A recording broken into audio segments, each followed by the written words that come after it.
We tend to think of settling down to be synonymous with a healthy relationship, but I think subconsciously the phrase settle down is not a great sales pitch. The right relationship helps you become more of who you are, and quite literally and practically, it helps you get more out of life. Case Kenny is the host of the popular podcast New Mindset, Who Dis, where he mixes mindfulness and real talk to help people date with more intention and less settling. Today, he joins us to talk about his latest book, The Opposite of Settling.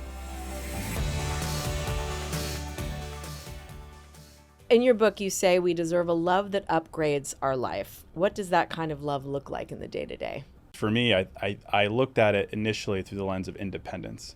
I think independence is such a core theme of the purpose of life, with or without a partner, and the idea of upgrading your independence, I think, is a critical role in a relationship. And I think a lot of times in this climate and social media, when you hear the word independence in a relationship, people tend to think, oh, that's a red flag. Like, why would he want to do something outside of you, or she? It's we, it's us, it's not me, it's not I. So really the idea of upgrading is more in every sense, and perhaps starting with independence is a good starting point. Yeah, so it's sort of like, the phrase, if you love someone, set them free. It's sort of like, if you can be the catalyst for each other's freedom, that's the ultimate expression of love. Yeah, it's the ultimate expression too of the health of a relationship.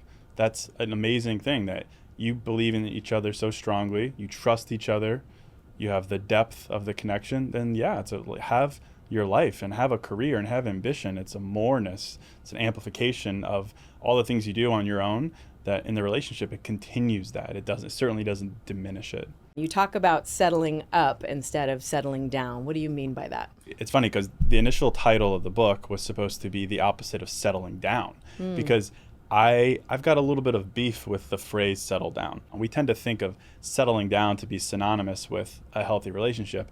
And of course, we don't necessarily mean it, but I think subconsciously the phrase settle down does not do... It's a downer. It doesn't do it justice. It's not a great sales pitch. Yeah. It literally has the word down in it. Yeah. Down means less. Down means fewer. Down means less energy, less spark, less pizzazz. And the reason I'm so passionate about this little phrase is because I think in my 20s, I used to think, well, that is a relationship. Maybe I looked to my parents, I looked to other people, I looked to my past relationships, and in them I felt stuck, I felt less inclined to get more out of life. And so I just really wanted to capture the idea that the right relationship helps you become more of who you are. It doesn't diminish your spark, and quite literally and practically, it helps you get more out of life. I love this idea of out-of-town confidence, which is so great, and it's something as a longtime traveler. I thought that would resonate with you. Yeah. Tell me about how this out-of-town confidence relates to love. You deserve to be with someone who doesn't judge you for who you are, who helps you become more of that person. You feel free, like you're out of town and no one knows you. So you have that same mentality with someone who knows you deeply and sees it and accepts it and amplifies it. Part one. Part two would be the idea that, generally speaking, when you travel, the purpose of the travel is to the experience. It's to enjoy the new city you're in, and the food and the sights and the smells. It's not so much, oh, I hope that one person likes me or that one person. If someone comes along and amplifies your travel, that's great. But otherwise, that's not the purpose. And I think that also wraps up nicely some of the pressure and almost desperation that people find themselves in nowadays to find a partner so that they can find fulfillment. I love that expansion, not completion. I think that that really resonates. Yeah. What are some green flags that show a relationship is expanding your world and not shrinking it? Yeah, the internet's full of people talking about red flags, which hey, we need to identify red flags. I like to take the opposite side and remind people of perhaps what to get excited about and look forward to. I mean, there's many. I think, the first one, of course, would be independence. We talked about that. I think adding on to that, playfulness, humor, weirdness, these are essentials. And I think so necessary to talk about. Relationships nowadays just carries with it such a weight and angst. We're very serious about relationships, as we should be. It's an integral, important part of life. But playfulness not only is one of a couple things that draws in the right people.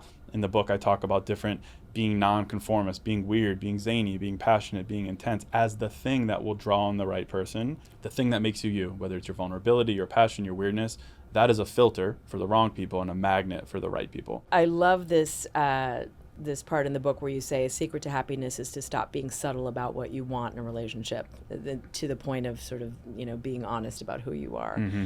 What does this mean in terms of dating? So I always say that when it comes to not being subtle, speaking to what you want, anytime you voice or you ask for clarity, you always win, because you either get what you want or you get what you need, both of which serve you. You either get what you want, you speak up and you say, are we on the same page? This is what I'm looking for. And they say, yes, we are. Sorry, maybe we haven't been using the same language, or maybe I've been inconsistent, but yes, we're on the same page. Amazing. You spoke up, you got what you want. Secondarily, you speak up, they're like, no.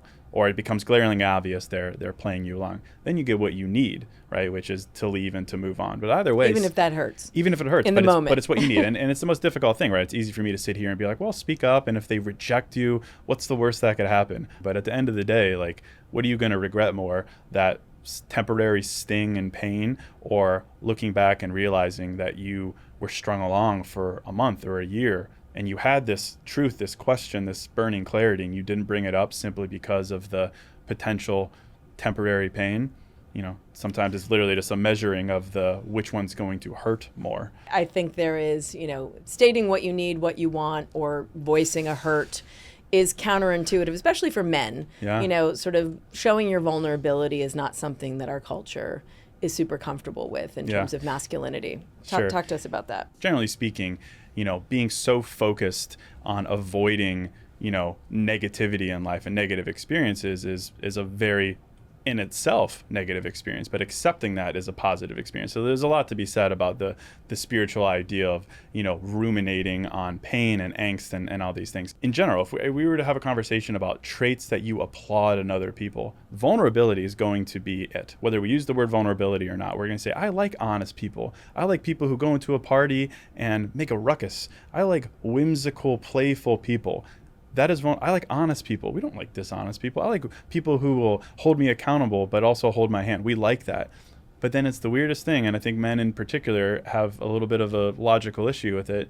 When we think about ourselves living those same exact qualities, suddenly it becomes, well, people won't like that quality in me. It becomes or maybe it's just a problem of the word, because vulnerability is another word for honesty. Right. That's why I generally try to use the forest and trees, right? I generally try to honest, not subtle, direct, straightforward. Right. It's like, all right, as a they feel golden sort of retriever a little more man, macho. Yeah, just a little bit. What's your advice to someone who's told themselves maybe this is just as good as it gets? I think it's a very limiting statement. I would encourage people to reflect on where that's coming from. What I would encourage them to do is come up with a stronger why statement, a stronger because statement.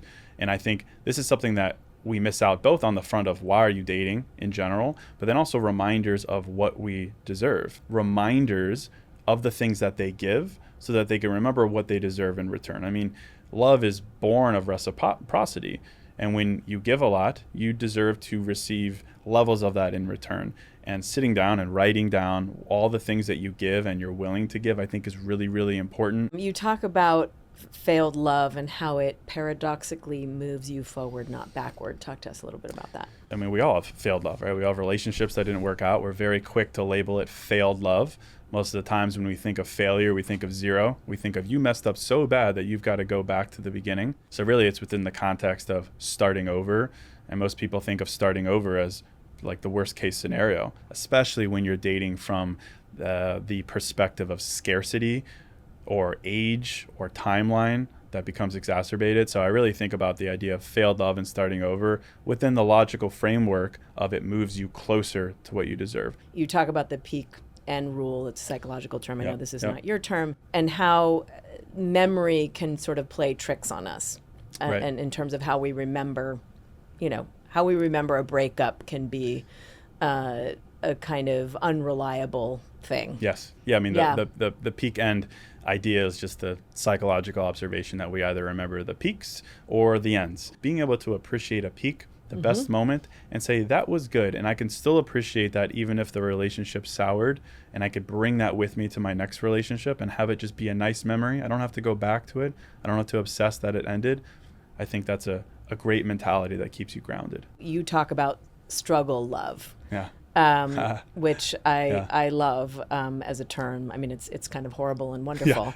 First of all, tell us what that is, and also how do you, because love, of course, comes with struggle. Of course. So you're never going to find love that is, in fact, you don't want to find love that is, probably that not is void right of for you. struggle. Right. Because then you're not growing. For sure. How do you reconcile those two ideas? Well, I think that's an important anecdote to start as well. It's like you need some drama, you need some conflict to really understand someone. So without that, you don't get the full picture. That's why I always say, like, the beginning of dating is not real. Because you're both on your best behavior, you got your best jokes, your best outfits, it's not real. Struggle love as a term, as I see it, is basically this idea that all love is a struggle in the bad sense, and the something that you have to eke out of someone. You have to convince someone, you have to negotiate with them to fall for you and to appreciate you. All love is struggle love until it's not. And the result is we fall into this thing of thinking that we have to convince, we have to earn, in the negative connotation, we have to negotiate until finally we'll get it, and then we'll be good. And of course, that is like the fastest way to losing your spark. It's the fastest way to losing your independence. Of course, love has to be earned with what you give and what they give, but it's the meeting point of when you're negotiating on what's important to you to get them to either want you, or the worst of all, to want a relationship in general. Trying to convince someone of the value of a monogamous relationship and one with you is double struggle love, where not only now are you trying to convince them, hey, have you ever, thought about a committed relationship? Oh, and maybe with me. Mm-hmm. Now the whole burden is on you to convince them of the purpose of a relationship and with you. We all know that love in and of itself, but I love you, it isn't enough. It is the willingness to express the love in the way that person wants to receive it. Talk to us a little bit about what you call consideration versus declaration. Oh, yeah. With social media, there's all the, did he do this or did she do that? Mm-hmm. These expectations that some are loud, I live in Miami, where it's all loud. Oh, did he take you to Nobu and do all this stuff? Declarations, right? We're trying to convince someone of worthiness or compatibility, or we're just trying to impress, right? Mm-hmm. Declarations. And, a declaration is nice, right? Flowers or a vacation. Or symbols. Of course, right? You're right. We're humans. We can't always express love in the depth that maybe our conversation has. So we go to the next best thing, flowers and a gift or a handwritten card. Great, amazing stuff.